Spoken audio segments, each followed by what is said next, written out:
करवा चौथ की कथा। आइए सुनते हैं करवा चौथ की कहानी। नमस्कार दोस्तों, स्वागत है आप सभी का हमारे इस चैनल द भक्ति इरा पर। दोस्तों, अगर आप भी अपनी लाइफ में कुछ नया सीखने की चाह रखते हैं तो इस चैनल को अभी सब्सक्राइब कर ले। बहुत समय पहले की बात है, एक साहूकार के 7 बेटे और उनकी एक बहन करवा थी।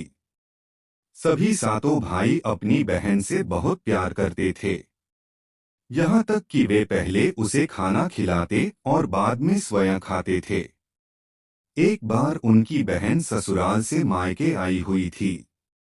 शाम को भाई जब अपना व्यापार व्यवसाय बंद कर घर आए तो देखा उनकी बहन बहुत व्याकुल थी। सभी भाई खाना खाने बैठे और अपनी बहन से भी खाने का आग्रह करने लगे, लेकिन बहन ने बताया कि उसका आज करवा चौथ का निर्जल व्रत है और वह खाना सिर्फ चंद्रमा को देखकर उसे अर्घ्य देकर ही खा सकती है। चूंकि चंद्रमा अभी तक नहीं निकला है, इसलिए वह भूख प्यास से व्याकुल हो उठी है। सबसे छोटे भाई को अपनी बहन की हालत देखी नहीं जाती और वह दूर पीपल के पेड़ पर एक दीपक जलाकर चलने की ओट में रख देता है। दूर से देखने पर वह ऐसा प्रतीत होता है कि जैसे चतुर्थी का चांद उदित हो रहा हो। इसके बाद भाई अपनी बहन को बताता है कि चांद निकल आया है, तुम उसे अर्घ्य देने के बाद भोजन कर सकती हो। बहन खुशी के मारे सीढ़ियों पर चढ़कर चांद को देखती है, उसे अर्घ्य देकर खाना खाने बैठ जाती है। वह पहला टुकड़ा मुंह में डालती है तो उसे छींक आ जाती है। दूसरा टुकड़ा डालती है तो उसमें बाल निकल आता है और जैसे ही तीसरा टुकड़ा मुंह में डालने की कोशिश करती है तो उसके पति की मृत्यु का समाचार उसे मिलता है।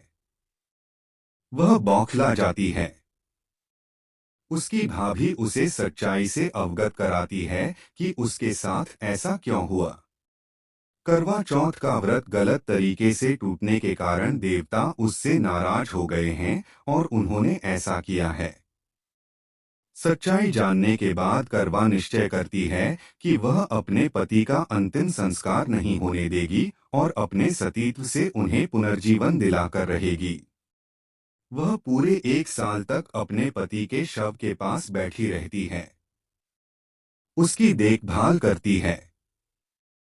उसके ऊपर उगने वाली सुईनुमा घास को वह एकत्रित करती जाती है। 1 साल बाद फिर करवा चौथ का दिन आता है। उसकी सभी भाभियां करवा चौथ का व्रत रखती हैं।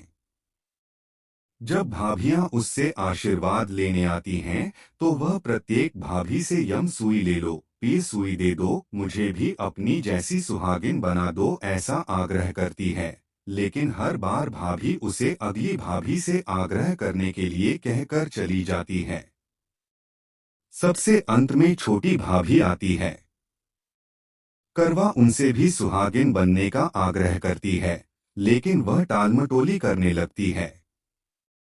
इसे देख करवा उन्हें जोर से पकड़ लेती है और अपने सुहाग को जिंदा करने के लिए कहती है।